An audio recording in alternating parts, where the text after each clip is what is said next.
தினமலர் ஆன்மீகம் சேனல் நேயர்களுக்கு எனது அன்பு வணக்கம். சாத்திரம் தெரிவோம் நிகழ்ச்சிக்கு உங்களை வரவேற்கிறேன். சாக்த சமயம் தொடர்பான நம்முடைய கேள்விகளுக்கு பதில் சொல்வதற்காக நம்முடன் இணைந்திருப்பவர் டாக்டர் அரவிந்த் சுப்ரமணியம் அவர்களுக்கு என்னுடைய வணக்கம். சாக்த சம்பிரதாயம் பற்றி நிறைய கேள்விகளுக்கு பதில் சொல்லிட்டு வரீங்க. இப்போது இதில் இன்றைக்கி ட்ரெண்டிங்கில் இருக்கக்கூடியது, ஏன்னா நம்ம பல விஷயங்கள் பற்றி பேசுகிறோம், இன்றைக்கி கரண்ட்டில் நடந்துட்டு இருக்க விஷயத்தையும் நம்ம பேசணும். வாராகி வழிபாடு அப்படிங்கிறது ரொம்ப பிரபலமாகிட்டு இருக்குது. பல பேர் என்ன பண்ணுறாங்க அப்படின்னா, நம்ம மக்களுக்கே உரிய வியாதி ஏதோ ஒன்று ட்ரெண்ட் ஆகிடுச்சுன்னா அதை உடனே நாமளும் ஃபாலோ பண்ணணும் அப்படிங்கிற மாதிரி பண்ணுறாங்க. இப்படி எல்லாரும், இன்னும் சில பேர் நுட்பமாக விஷயம் தெரிஞ்சவங்க என்ன சொல்கிறாங்கன்னா, இது எல்லாருக்கும் உரிய வழிபாடு கிடையாது, இதை ரொம்ப குறிப்பாக விஷயம் தெரிஞ்சு மட்டும்தான் பண்ணணும் அப்படின்னு சொல்கிறாங்க. இதை பற்றி கொஞ்சம் விளக்கம் சொல்லணும். இல்லை, அதுதான் சரியான ஒரு அப்ரோச்சாகவும் இருக்கும். நமக்கு மக்களுக்கு இன்ஸ்டன்ட் கிராட்டிஃபிகேஷன் அப்படிங்கிறது வேணும். ஏதோ எத்தத்தினா பித்தந்தெளியும் சொல்லுவோமே, அதுபோல் ஏதோ ஒருத்தருக்கு ஒரு விஷயம் நன்னா நடந்துருது அப்படின்னா உடனே எல்லாருக்கும் அது நடந்துரும் அப்படிங்கிற எதிர்பார்ப்பில் அது என்னது ஏதுன்னு கூட தெரியாமல் பல வழிபாட்டு முறைகளை நம்ம பண்ணிக்கிறோம். இப்போ வழிபாட்டு முறைகளோ இல்லை இந்த விஷயங்களை ஆரம்பிக்கிறது பெருசு இல்லை, எதுவுமே சஸ்டெனன்ஸ் அப்படிங்கிறது முக்கியம். ஆரம்பித்து தொடர்ந்து நம்ம செய்கிறோமா அப்படிங்கிறத. இன்றைக்கி ஒரு நாள் பிரமாதமாக லட்சார்ச்சனை பண்ணுற மாதிரி பூ அள்ளி கொட்டிட்டு அடுத்த 15 நாளைக்கு நைவேத்தியமும் வைக்காமல் வழக்கும் ஏற்றாமல் இருந்தோன்னா என்ன பிரயோஜனம்? எது பண்ணினாலும் அதை சஸ்டெனன்ஸாக சின்னதாக கம்மியாக பண்ணாலும் பரவாயில்ல, தொடர்ந்து செய்கிறது அப்படிங்கிறது தான் முக்கியமான விஷயம். எந்த வழிபாடுமே அப்போ தான் பலனை கொடுக்கும். இன்றைக்கி சுவிட்சை போட்டால் நமக்கு இது பைப்புலேருந்து தண்ணி வர மாதிரி இது வராது. நீங்கள் ஒரு நாள் வழிபடுறதுனால ஒரு விஷயம் நடந்துடாது. அந்த வழிபாடு அப்படிங்கிறது என்னது அப்படிங்கிறது புரியறதுக்கே எத்தனையோ ஆண்டுகள் ஆகும். அதற்கப்புறம் தான் அதுக்கு நம்முடைய பலனை பற்றி நம்ம யோசிக்க போகிறோம். நம்ம பண்ணக்கூடிய வழிபாடு அப்படிங்கிறது எவ்வளோ தூரம் சரியாக இருக்குது. இன்றைக்கி நம்ம வழிபாடு முறைகளில் இருக்கக்கூடிய தெளிவு இல்லை, சுத்தமான பொருளை உபயோகிக்கிறோமானா அது இல்லை, எதுலையுமே தெளிவில்லாத போது இப்போ நீங்கள் சொன்னது சரியான வார்த்தை தான். ட்ரெண்டிங் அப்படிங்கிற ஒரு வார்த்தைக்காக இப்போ வாராகி ட்ரெண்டிங்கில் ஆகிடுது. ஆனால் வாராகி வழிபாடு எல்லாருக்கும் ஆனதா அல்ல அப்படிங்கிறது தான். இப்போ ஸ்ரீசக்கர பூஜையோ வாராகி வழிபாடோ இது என்னதுன்னே புரியாமல் எந்திரங்களையும் தகடுகளையும் மேருவையும் வாங்கி வீட்டில் வச்சுருக்காங்க. பல பேருக்கு இது என்னதுன்னே தெரியாது. ஸ்ரீசக்கரம் மேருவை வச்சாலே போதும், வீட்டில் கோடீஸ்வரன் ஆயிடலாம்னா விற்கிற கடை பூரா இன்றைக்கி அம்பானிக்கு போட்டி ஆகிருக்கணும். ஆமாம், எதுவுமே நீங்கள் வழிபட்டால் தான் அது பலனே ஒழிஞ்சு வெறுமனை வாங்கி வைக்கிறதுனால ஒரு பலன் எதுவும் வந்துடாது. கரெக்ட். அதனால் இந்த வாராகி வழிபாடு அப்படிங்கிறது அதற்கான குரு மூலமாக அதை என்னங்கிறதை உணர்ந்து அதனுடைய நுட்பங்களை தெரிஞ்சு பண்ணால் தான் பிரயோஜனப்படும். இப்போ நமக்கு தலைவலி அப்படின்னா அதுக்கு குரோசின் போகிறோம். ஆமாம், நம்ம அதுக்கு உடனே ஒரு 2000 ரூபா கொடுத்து ஒரு மருந்தை இம்போர்ட் பண்ணி சாப்பிடணுங்கிறது அவசியம் இல்லை. எல்லாத்துக்கும் ரொம்ப பெருசாக பண்ணால் தான் விஷயம், சின்னதாக பண்ணால் பிரயோஜனம் இல்லைங்க. ரொம்ப எளிமையாக கிடைச்சா அதுக்கு மதிப்பு இல்லாமல் போய்ட்டுருது இல்லையா? அது மாதிரியான ஒரு மைண்ட் செட்டை நம்ம மக்கள் வந்துட்டோம். அதுலேருந்து மூலம் ஒரு தெளிவு ஏற்படணும். அவரவர்கள் குடும்ப ரீதியாக இருக்கக்கூடிய வழிபாட்டு முறைகள் அதெல்லாம் முதல்ல நம்ம தெளிவுபடுத்தி அதே போல செய்கிறோமா அப்படிங்கிறத பார்க்கணும். அதுக்கப்புறம் அடுத்த விசேஷமான வழிபாடு நித்தியம் நைமித்திகம் தான் சொல்லியிருக்கு. ஆமாம், நித்திய வழிபாடுகளை முதல்ல சரியாக பண்ணால் தான் நைமித்திக வழிபாடுகள் விசேஷ வழிபாடுகள் பலனை நமக்கு கொடுக்க ஆரம்பிக்கும்.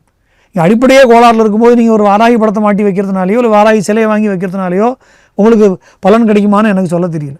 அதே எதை கொண்டு வந்தாலும் அதுக்குண்டான அதற்கான வழிபாட்டு முறைகள். இப்போ தேவி உங்கள்கிட்ட நான் உங்கள்கிட்ட வரேன்னு வரல, நம்ம தான் ஆசைப்பட்டு ஒரு சிலையோ இப்போ படத்தையோ கொண்டு வந்தோம்னா அந்த தேவிக்கு என்ன வேணுமோ அதை தகுந்த மாதிரி வழிபாட்டை நம்ம பண்ணணும் இல்லையா?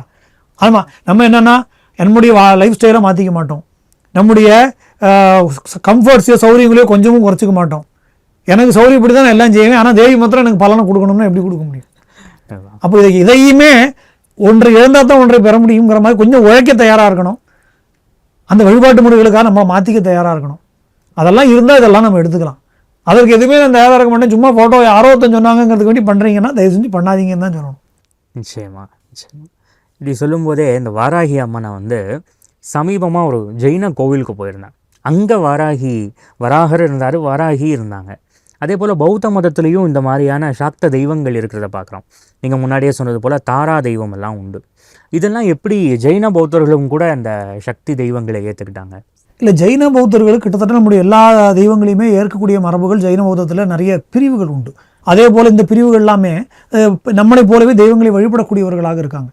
அப்போ இந்த எல்லா ஜெயின மதம் ஆகட்டும் பௌத்த மதம் ஆகட்டும் இது எல்லாமே நம்முடைய தெய்வங்களை வழிபடக்கூடியவர்கள் தான். இங்கிருந்து இப்போ பிரிஞ்சு போனவங்க தானே அங்கே. ஆமாம். அதனால் நம்ம சொல்லக்கூடிய முற்பிறவி மறுபிறவின்னு சொல்லக்கூடிய அடுத்தடுத்த பிறவிகள் அதில் தொடரக்கூடிய கர்மா இப்படிங்கிற விஷயங்கள் எல்லாம் பௌத்தமும் ஜெயினமும் ஏற்கத்தான் செய்கிறது. ஆனால் அதிலெல்லாம் நமக்கு எந்த விதமான இதுவும் இல்லை. சில தெய்வ முறைகள் இந்த தெய்வங்களுக்குள்ள ஒரு ஹைரார்கின்னு சொல்லக்கூடிய உயர்வு தாழ்வுங்கிறத கற்பித்து இதற்கு மேலாக இந்த தெய்வம் அதற்கு கீழாக இந்த தெய்வம்னு சொல்லக்கூடிய ஒரு முறை தான் அவங்களுக்கு வித்தியாசப்படுத்துது. அது கூடாமல் நம்முடைய வேதம்னு சொல்லக்கூடிய விஷயத்தை அவர்கள் ஏற்பதில் அவர்களுக்கு சில அபிப்பிராய வித்தியாசம் உண்டு.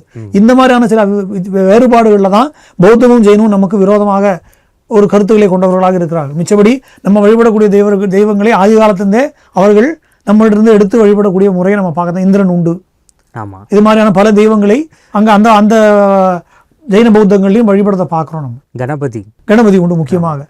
அதனால் இது எல்லா தெய்வங்களுமே அவர்களும் வழிபடத்தான் செய்கிறாங்க. ஆனால் அந்த வழிபாட்டு முறை எந்த வகையில் இருக்குது அப்படிங்கிறது தான் மாறுபாடு வருது. இது புரியாமல் தான் நிறைய பேர் என்ன சொல்லிடுவாங்கன்னா, எல்லாத்தையும் உடனே வந்து பௌத்தத்திலேருந்து நம்ம கொண்டு வந்துட்டோம், ஜெயினத்திலேருந்து கொண்டு வந்துட்டோம் அப்படின்னு சொல்லி சொல்கிறது ஒரு நம்ம பார்க்குறோம். அது வந்து ஒரு தவறான ஒரு விஷயமாக தான் நம்ம எடுத்துக்கொண்டிருக்கு. எல்லாமே இங்கேருந்து தான் அங்கே போயிருக்க வேண்டிய, அங்கேருந்து வாங்க வேண்டிய அவசியம் நமக்கு இல்லை. ஏன்னா நமக்கு கடல் போல நம்மகிட்டே இருக்குது. புதுசாக அங்கேருந்து ஒன்று கொண்டு வந்து நம்ம உருவாக்க வேண்டிய தேவை நமக்கு இல்லையே. இப்போ அப்படி சொல்லும்போது சாக்தர்களுக்கு பண்டிகைகள்னு சொன்னால் என்னென்ன சொல்லலாம்? நவராத்திரி தான் முக்கியமானது, சந்தேகம் இல்லாமல். விசேஷமான பண்டிகை சாக்தர்களுக்கு எப்பயுமே நவராத்திரி தான்.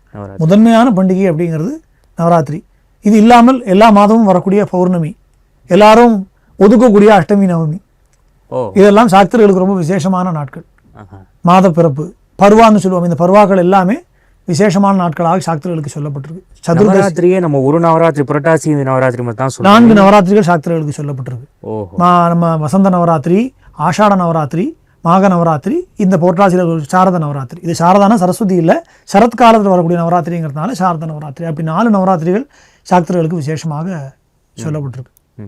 பெங்காலில் இது ஜாஸ்தியாக கொண்டாடுறாங்களோ? நானே பார்த்தேன். ஆமாம், ஏன்னா வங்காள தேசத்தில் அம்பிகையோட வழிபாடு ரொம்ப பிரதானமாக இருக்கிற ஒரு காரணத்தினால அங்கே காளி வழிபாடு ஜாஸ்தி, அம்பாளை விசேஷமாக கொண்டாடக்கூடிய ஒரு தேசமாக இது விளங்குற காரணத்தினால அங்கே 4 நவராத்திரியுமே விசேஷமாக கொண்டாடுவார்கள். நம்மளுமே 4 பேரும் 4 நவராத்திரியும் கொண்டாட தான் செய்வோம். அந்த கொண்டாட்டங்கிறது என்னென்னா வீட்டில் பூஜைகளாகவும் ஆராதனைகளாகவும் அப்படி தான் இருக்குமே ஒழிஞ்சு ஊரை கூட்டி பண்ணுறது அப்படிங்கிறது குறைவு. அம்பாள் பிரதானமாக இருக்கக்கூடிய க்ஷேத்திரங்களில் நவராத்திரி உற்சவங்கள் விசேஷமாக நடக்கும். தமிழ்நாட்டை பொறுத்த வரைக்கும் நமக்கு அந்த புரட்டாசி மாதம் வரக்கூடியதான் நமக்கு ரொம்ப வெளிப்படையாக தெரியக்கூடிய நவராத்திரியாக இருக்குது. ஆஷாட நவராத்திரி அப்படிங்கிறது ஆடி மாதம் வரக்கூடிய நவராத்திரி. ஆடி மாதம் வசந்த காலத்தில் வருது வசந்த நவராத்திரி. ரைட். சாக்த சம்பிரதாயத்தில் நீங்கள் சொன்னது போல் காளியை பிரதானப்படுத்தக்கூடிய வழிபாடுகள் இதெல்லாம் சொன்னீங்க. அதே போல் ஒவ்வொரு விதமான ஒவ்வொரு இறை வடிவங்களையும் சொல்கிறீங்க. இப்போ அப்படி பார்த்தா சரஸ்வதியை பெரிய தெய்வம், அவங்க தான் சுப்ரீம் அப்படின்னு சொல்லக்கூடியவங்களோ, அல்லது ஏன்னா பொதுவாக இந்த கேள்வி ஏன் வருது அப்படின்னா, சக்தி அப்படின்னு சொன்னால் சிவன் சக்தி அப்படின்னு தான் நம்ம புரிஞ்சுக்கிறோம். அந்த சக்தி அப்படிங்கிறது சாக்தர்கள் சொல்லக்கூடிய சக்திங்கிறது சிவனுடைய சக்தியா இல்லை சிவனுக்கு மேற்பட்ட சக்தியா? சாக்த தர்மத்தின்படி உங்களுக்கு வந்து அந்த பரதேவதையான அம்பிகை தன்னிடமிருந்து தான் மும்மூர்த்திகளை உண்டாக்குறான். அபிராமி பற்றி சொல்றாரு, கரைகண்டனுக்கு மூத்தவளே என்றும் மூவா முகுந்தனுக்கு இளையவளேங்கிறார். அம்பிகை சொல்லும்போது கரைகண்டனுக்கு மூத்தவளே, கரைகண்டன்கிற பரமேஸ்வரனுக்கு நீ மூத்தவள், ஆனால் நீயே தான் முகுந்தனுக்கு இளையவள். அப்போ இந்த அம்பிகை தன்கிட்ட இருந்து ஆதிசக்தியாக விளக்கக்கூடியவள். அவள் என்ன பண்றா, தன்னுடைய 2 சக்திகளை வெளிப்படுத்துறா. அப்போ சத்துவகுணம், ரஜோகுணம், தமோகுணமாக அது 3 குணங்களோடு பிரதானமாக அம்பிகை வெளிப்படுறா அப்படின்னு சொல்லி சொல்றது. சர்வசாதியா மகாலட்சுமியாக அம்பாள் இருந்து தங்கிட்ட இருந்து மகாமாயா அப்படின்னு ஒரு சக்தியும் மகா வித்யா அப்படின்னு ஒரு சக்தியும் வெளிப்படுத்துறான்னு சொல்லி சொல்றோம். இந்த 3 சக்திகளுமாக 2 சகோதர சகோதரிகளை உண்டாக்குறா. அதன் பிரகாரம் விஷ்ணுவும் பார்வதியும் ஒரு சகோதர சகோதரி, சிவனும் சரஸ்வதியும் ஒரு சகோதர சகோதரி, பிரம்மாவும் லக்ஷ்மியும் ஒரு சகோதர சகோதரி. இந்த 3 சகோதர ஜோடிகளும் பிறந்ததுக்கு அப்புறம் அவர் அம்பாள்கிட்ட இந்த 3 சக்திகள்கிட்டேருந்தும் 3 பேரும் வரா. அந்த 3 பேரையும் பரஸ்பரம் ஒருத்தருக்கு ஒருத்தர் சக்தியாக கொடுத்து, இவர் என்னுடைய அம்சத்திலிருந்து தோன்றியவர்கள், இவர்களை சக்திகளாக கொண்டு நீ சிருஷ்டியை பண்ணு, நீ பரிபாலனம் பண்ணு, நீ சம்ஹாரத்தை பண்ணுங்கிற சக்தியை அவர்களுக்கு சக்தியை கொடுக்குற அம்பாள் தான். அதனால அப்படிதான் அது சொல்லப்படுறது. அதனால இப்போ சரஸ்வதியை பிரதான தெய்வமாகவும் லட்சுமியை பிரதான தெய்வமாகவும் வைத்தாலும் அது அம்பிகையுடைய பிரதி வடிவமாகத்தான் நம்ம அதை பண்றோம். அப்படியான சம்பிரதாயங்கள் இருக்கா? அபூர்வமாக இருக்கலாமே ஒழிஞ்சு அது ரொம்ப பிரபலமாக இல்லை பரவலாக இருக்கிறது அப்படிங்கிறது குறைவுதான். ஆமாம், ஏன்னா சாக்த சம்பிரதாயத்தை பொறுத்த வரைக்கும் நம்ம அம்பிகைன்னு எடுத்துட்டோம்னா காயத்ரி தேவியுடைய பிரதி சுரூபமாக திரிபுரா ரகசியம் சொல்றது, மகாலட்சுமி அம்பாளுடைய பிரதி சுரூபமாகவே தான் சொல்றது. மகாலட்சுமிக்கு என்னெல்லாம் விசேஷமோ அதெல்லாம் அம்பிகைக்கு விசேஷமாக சொல்லப்பட்டிருக்கு. அதனால் இவ 2 பேரையும் பேதம் பார்க்கக்கூடாது அப்படின்னே சொல்லப்படுது. அம்பாளுக்கு விசேஷமாக சொல்லப்பட்டிருக்கக்கூடிய ஸ்ரீசுக்தம் உண்மையில பரதேவதையான அந்த லலிதைக்கு உரியதுதான் அப்படிங்கிறது சாக்தர்களுடைய தீர்மானம். Right, okay. அப்போ நீங்க சாக்தர்களுடைய சக்தி வந்து மும்மூர்த்திகளுக்கும் மேற்பட்டவர் அப்படிங்கிற அப்படிதான் தேவி பாகவதம் முதலான புராணங்கள்ல விசேஷமா திரிபுரா ரகசியம் முதலான புராணங்களையும் சொல்லப்பட்டிருக்கு. இதுல பேதங்கள் உண்டா? இது அதாவது சாக்த சம்பிரதாயத்தில் இருக்கக்கூடிய பல்வேறு சம்பிரதாயங்கள்ல இதுல பேதம் உண்டா? இதில் சக்தி பிரதானம் அப்படின்னு சொல்றதுல பேதம் உண்டு. நான் தான் முதலே சொன்னேனே, அதாவது சக்தி பிரதானமாக இருக்கக்கூடியது ஒரு வகையான சம்பிரதாயம். இப்போ தசமகா விதியுமே எடுத்து பார்த்தோம் அப்படின்னா எல்லாத்துலேயுமே சக்தியுடைய தத்துவம் தான், எல்லாமே பதிகளோடு கூடினவர்கள் தான். ஆனால் சக்தி தத்துவம் மேலோங்கவும் பதி அப்படிங்கிறது அவருக்கு உட்பட்ட சக்தியாகவும் தான் நம்ம அதில் ப்ரொஜெக்ட் பண்ணப்படுறது. பல பேருக்கு தசமகா வித்யாவுக்கு கணவர் உண்டுனே தெரியாது. இந்த புவனேஸ்வரி அப்படிங்கிற அம்பாளுக்கு புவனேஸ்வர மகாதேவர். ஓஹோ, இது போல ஒருத்தருக்கும் உண்டு. இப்போ லலிதாவுக்கு காமேஸ்வரன் உண்டு. அதுதான் கேட்டேன். ஆமாம், லலிதாவுக்கு காமேஸ்வரன்கிற பத்தி உண்டு. ஆனால் ஸ்ரீவித்தியில சிவமும் சக்தியும், சக்தி இல்லையால் சிவம் இல்லைங்கிறது எவ்வளவு சத்தியமோ சிவம் இல்லையால் சக்தி இல்லைங்கிறதும் சத்தியம். ஒன்று மட்டும் சொல்லி ஒன்று நிறுத்தக்கூடாது, ரெண்டும் சத்தியம் தான். சிவமும் சக்தியும் இணைந்து இருக்குங்கிறது ஒரு சம்பிரதாய பேதம். இல்லை அம்பிகை தான் எல்லாமே அப்படிங்கிற ஒரு சம்பிரதாய பேதம். அந்த மாதிரியான தத்துவங்கள் இருக்குது. இப்போ பாக்கி எல்லா தத்துவங்கள்லையுமே நம்ம பார்த்தோம்னா வைஷ்ணவமோ சைவமோ பார்த்தோம்னா அவர் எல்லாத்துக்குமே ஒரு பெண் துணையோடு கூடினதான் பூர்ணஸ்வரூபமாக வழிபாடு நம்ம வச்சுருக்கோம். ஆனால் அம்பாளுக்கு அப்படி அந்த ஆண் துணை இருந்தாலும் சில வடிவங்களில் ஆண் துணை இல்லாமலும் தனியாக வழிபடக்கூடிய மரபுகளும் இருக்குது. இதெல்லாமே சம்பிரதாய பேதங்கள் தான். இதுதான் சரின்னு நான் சொல்லலை, சம்பிரதாய பேதங்கள் இருக்குது. ரொம்ப அருமையாக சொன்னீங்க. கிட்டத்தட்ட ஒரு நூலை படித்தது போல ஒரு உணர்வு.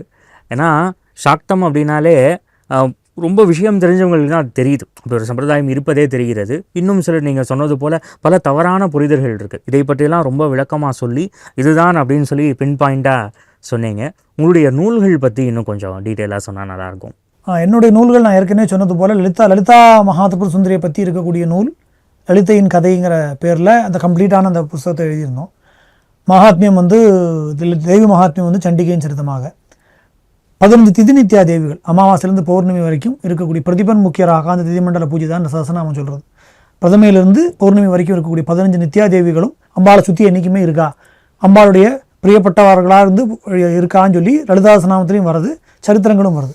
அந்த 15 திதிநித்யா தேவிகளும் அந்தந்த நாளே ஆளக்கூடியவர்களாகவும் அவர் ஒருத்தருடைய வழிபாடும் ஒரு விசேஷமான பலனை, ஒருத்தருக்கு குழந்தை பாக்கியம், ஒருத்தி குடும்ப ஒற்றுமை, ஒருத்தி உடல் நோய் போக்கக்கூடியது, இப்படி விசேஷமான பலன்களை அருளக்கூடியவர்களாக 15 நித்யா தேவிகள் இருக்காங்க. தந்திரங்களில் சொல்லப்பட்டிருக்கு. அந்த தேவிகளுடைய எளிய வழிபாட்டு முறைகளை பற்றி அவர்களுடைய புராண சரித்திரங்கள் எப்படி வழிபடுவதுங்கிறத பற்றி ஒரு நூல் திதிநித்யா தேவியர்னு சொல்லக்கூடிய ஒரு நூலாக எழுதியிருக்கேன். அதே போல் அகஸ்திய மாமுனிவர் லலிதா நவரத்ன மாலைன்னு சொல்லி 9 ரத்னங்களாக அம்பாளை பற்றி தமிழ் பாடல் எழுதியிருக்கார். அது வெறுமனை பார்க்கும்போது ஒரு 9 ரத்னங்களை சொல்லக்கூடிய ஒரு அம்பாளுடைய பிரபாவத்தை சொல்லக்கூடிய நூலாக இருக்கும். ஆனால் உண்மையில் அது ஒரு யோக சாஸ்திரம். ஒரு ரத்னமும் ஒரு குண்டலினியுடைய டிராவலை மூலாதாரத்திலிருந்து சஹஸ்ராரம் வரைக்கும் சொல்லக்கூடிய குண்டலினியுடைய டிராவலை குறிக்கக்கூடியதாக ஒரு யோக சாஸ்திர விளக்கம் இருக்குன்னு சொல்லி தப்போவனத்தில் இருந்த ஞானானந்த சுவாமிகள் அதை ஒரு பக்தருக்கு சொல்லியிருந்தார். அந்த பக்தர் அவர் எப்போவோ சொன்னதை 1960களில் சொன்னதை குறிப்பெடுத்து வச்சு எங்கிட்ட அந்த குறிப்பு கொடுத்து நீங்கள் நூலாக எழுதுங்கன்னு சொன்னார். அதை நூலாக எழுதி லலிதா யோக விலாசம் அப்படிங்கிற பேரில் அதை நூலாக வெளியிடக்கூடிய ஒரு பாக்கியம் கிடைச்சது. அதே போல் அம்பாளுடைய சக்தி பராக்கிரமம்னு சொல்லக்கூடிய இந்த கோவிட் டைமில் திடீர்னு தோணி எழுதின ஒரு நூல் அது. சிவனுடைய லீலைகள் இருக்கே, அம்பாளுடைய புறத்துவத்தை சொல்லக்கூடிய லீலைகள் வேணுமேனு சொல்லி அப்படி எழுதின நூல் அது. இப்படி பல நூல்கள். அதுமாதிரி அம்பிகை அருள் வளம்னு சொல்லி தேவி மகாத்மியத்தில் பின்னாடி அம்பாளுடைய இந்த 13 அத்தியாயம் முடிஞ்சதுக்கு அப்புறம் இனி நான் எடுக்கக்கூடிய அவதாரங்கள்னு சொல்லி அம்பாள் தன்னுடைய 10 அவதாரங்களை சொல்கிறான். தசமாவித்யா இல்லாமல் பிராமி, சாக்கம்பரி, சதாக்ஷி, இப்படி பல வித்தியாசமான அவதாரங்கள். முதல்ல சொன்னது போல இத்தம் யதாபாதை எப்படியெல்லாம் எப்பப்பெல்லாம் அசுரருடைய தொல்லை ஏற்படுறதோ அப்பப்பெல்லாம் நான் வரேன்னு சொல்லி பிராமரிங்கிற ரூபத்தில் வண்டாக அம்பாள் அவதாரம் எடுத்து அருணாசுரன்கிற அரக்கனை அழிக்கிற இப்படி பல சரித்திரங்கள் இருக்குது. அதை அம்பிகை அருள் வளம்ங்கிற ஒரு நூலாக வெளியிடக்கூடிய ஒரு பாக்கியம் கிடைச்சிது. இப்படி அம்பாளுடைய பிரபாவங்களை நூலாக வெளியிடக்கூடிய ஒரு பாக்கியம் கிடைச்சது. இறுதியாக நிறைவாக ஒரு கேள்வி என்னென்னா, ஒரு சாதாரண ஒரு பொது ஹிந்து அவர் சாக்தராக ஆகணும் அப்படின்னு நினைக்கிறார். அவருக்கு என்னென்ன வழிகாட்டலாம்? இல்லை, சாக்தராக ஆவது அப்படிங்கிறது வழிகாட்டுதல் அப்படிங்கிறத விட சாக்தர் ஆகிறதுக்கு முதல்ல நமக்கு உள்ளே இருந்து அதை வெளியே வரணும். இந்த தத்துவத்தை உணர்ந்து சாக்தர் ஆவதற்கான அந்த அர்ஜுன்னு சொல்லுவோமே, அந்த உணர்வு முதல்ல நமக்கு ஏற்படணும். மிச்சபடி எப்படி சாக்தர் ஆகுது அப்படின்னா, நீங்கள் எல்லா பாக்கி எப்படி செய்வராகிறது, எப்படி வைணவர் ஆகிறது, அதே தான், அதுக்கான பதில் தான். நீங்கள் ஒரு வைணவ குருப்பீடத்தை அடைந்து இல்லை சைவ குருப்பீடத்தை அடைந்து அவர்கள் மூலமாக உபதேசமோ தீட்சையோ பெற்று அப்படிங்கிறது தான் இதே ஒழிஞ்சு, அதுதான் ரெகுலர் ப்ரொசீஜர். ஆனால் அதற்கு முன்னாடி ஏற்பட வேண்டியது அப்படிங்கிறது உள்ளுக்குள்ள அந்த உணர்வு, அந்த உள் விழி அப்படிங்கிறது உள்ளேருந்து இந்த குரல் கேட்கணும். இது சாக்தம் தான் நமக்கான மார்க்கங்கிற தெளிவு ஏற்படணும், அந்த கன்விக்ஷன் உண்டாகணும். இன்றைக்கி ஒரு தெய்வம் நாளைக்கு ஒரு தெய்வம் அப்படிங்கிற தெளிவு இருக்குது. அந்த மாதிரி ஒரு தெளிவின்மை இருந்ததுன்னா இதில் பிரவேசிக்க முடியாது. அந்த இதுதான் அப்படிங்கிற தீர்மானம் ஏற்பட்டுடுத்து அப்படின்னா தொட்டு காட்ட குரு தானே வருவாருங்கிறான். அந்த உணர்வு ஏற்பட்டு போயிடுது அப்படின்னா, அந்த தேவதை மேலே அந்த நம்பிக்கையும் விசுவாசமும் ஏற்பட்டு போயிடுது அப்படின்னா தேவதையே அதற்கான குருவை அனுப்பி வைப்பாளுங்கிறதான் சாக்தர்களுடைய தீர்மானம். நீங்கள் முதல்ல கேட்டதுக்கு அப்போ அன்றைக்கி 2-3 எபிசோட் முன்னாடி கேட்டதுக்கு இதுதான் பதில். ஏன் குரு பீடங்கள் இல்லை, ஏன் இவருக்கு பரவலாக இல்லைன்னு சொன்னால், அந்த தேவதை நமக்கான குருவை நமக்கு முன்னாடி அனுப்பி வைப்பாங்கிறதான் சாக்தர்கள் முழுமையாக நம்பக்கூடிய ஒரு விஷயம். அந்த குருமூர்த்தே தாம்னமாமி காமாட்சி அப்படிங்கிறோம். குரு வேற, அம்பாள் வேற இல்லை, அம்பிகையே குருவாக வரா அப்படின்னு தான் சொல்கிறோம். அதனால் அந்த தெளிவு ஏற்பட்டு அதற்கான பக்குவம் ஏற்பட்டு அதற்கான தயார் நிலை வந்துதான் நம்மளே நினச்சிக்க கூடாது, அது வரணும். நிஜமாவே வந்துடுது அப்படின்னு சொன்னால் அது நம்மளுக்கான குருவை அம்பாள் நமக்கு முன்னாடி அனுப்பி வைப்பா. இன்னை வரைக்கும் அப்படி தான் அந்த குரு பரம்பரை, சாக்த குரு பரம்பரை தொடர்கிறது. அப்பா அது முதல் உபாசகனாக பரமேஸ்வரனே சொல்கிறான். மகேசன் தான் முதல் உபாசகன். அவர்களிடத்திலிருந்து ஆரம்பித்து எல்லா குரு பரம்பரை ஸ்லோகமும் சொல்வது போலவே சதாசிவ சமாரம்பாம், சங்கராச்சாரிய மத்தியமாம், இல்லை லட்சுமிநாத சமாரம்பாம் சொல்கிறோம், இல்லை தட்சிணாமூர்த்தி சமாரம்பாம்னு சொல்கிறோம். இந்த குரு பரம்பரை முக்கியம் இல்லையா? அது அம்பாளுடைய உபாசனைன்னு எடுத்து பார்த்தோம்னா மகேஷ, மாதவ, விதாதுரு, மன்மத, ஸ்கந்த, நந்தின்னு ஆரம்பித்து பல பேரும் அம்பாளுடைய உபாசகர்கள் இருந்திருக்காங்க. அந்த பரம்பரை அப்படியே தொடர்ந்து ஒரு தகுந்த குரு மூலமாக தகுந்த சிஷ்யனை அடையத்தான் செய்கிறது. ரொம்ப அருமையாக சொன்னீங்க. அதாவது ப்ராக்டிக்கல் அப்ளிகேஷன் வரைக்கும் நம்ம விஷயங்களை கேட்டு தெரிஞ்சுக்கிட்டோம். ஆகவே சாக்த சம்பிரதாயம் பற்றி அறிந்து கொள்ள நினைப்பவர்கள் இந்த 4 வீடியோவையும் பார்த்தாலே ஒரு நல்ல தெளிவு கிடைக்கும்னு நினைக்கிறேன். இல்லை, ஏதோ எனக்கு தெரிஞ்சதை நான் பெரியவர்கிட்ட தெரிஞ்சு கொடுத்து நான் ஷேர் பண்ணிட்டேன், அவ்வளோதான். இதுதான் முடிவுன்னு சொல்கிறதுக்கு இல்லை, ஏதோ கொஞ்சத்தை ஷேர் பண்ணிக்கக்கூடிய ஒரு வாய்ப்பு கிடைச்சது. நிச்சயமாக. அதாவது இந்த நிகழ்ச்சியின் நோக்கமே அதுதான். பொதுவாக இந்துக்கள் அப்படின்னு நம்ம சொல்லிக்கிட்டாலும் இந்த மாதிரியான நுட்பமான விஷயங்கள் எல்லாம் பொதுமக்களுக்கும் போய் சேரணும் அப்படிங்கிறது தான் அந்த நிகழ்ச்சி. பல பேருக்கு அவங்க எந்த சம்பிரதாயத்தை சேர்ந்தவர்கள்ங்கிற தெளிவே அவங்களுக்கு இல்லாமல் இருக்குது. அதுக்கு கண்டிப்பாக ஒரு அவேர்னஸ் நம்ம கொடுக்க தான் வேண்டும். நிச்சயமா. அதனால தான் சாக்தம் பற்றி ரொம்ப முன்னாடியே ஆரம்பத்திலே பண்ணணும் அப்படின்னு நினச்சிருந்தோம். உங்களுடைய பிஸி ஷெடியூலில் நீங்கள் இதுக்கு டைம் கொடுத்ததுக்கு ரொம்ப சந்தோஷம். உங்களுக்கு என்னுடைய நன்றிகளை தெரிவித்துக் கொள்கிறேன். ரொம்ப சந்தோஷம். ஆகவே மீண்டும் ஒரு நல்ல நிகழ்ச்சியில் மீண்டும் சந்திப்போம். நன்றி, வணக்கம்.